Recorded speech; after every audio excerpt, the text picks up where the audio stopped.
In vitro fertilisation বা IVF নিয়ে এখন কম বেশি অনেকেই আলোচনা করেন, এই সম্পর্কে জ্ঞান অনেকের কাছেই রয়েছে।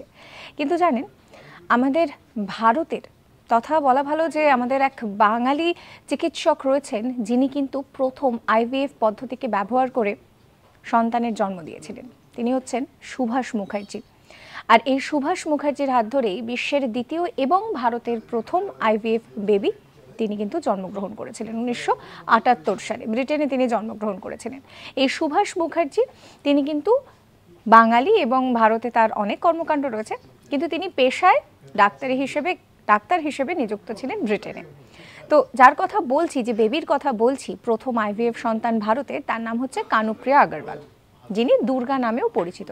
কিন্তু ভাগ্যের আজব ফের দেখুন, এই সুভাষ মুখার্জি তাকে কিন্তু তৎকালীন পশ্চিমবঙ্গ সরকার সেইভাবে স্বীকৃতি দেয়নি এবং সেই দুঃখটা তাকে বয়ে বেড়াতে হয়েছে এবং তার কৃতিত্বকেও কিন্তু সেইভাবে দেখা হয়নি। এরকম সমস্ত আপডেটের জন্য সাবস্ক্রাইব করবেন আজ তাক বাংলার ইউটিউব চ্যানেলকে।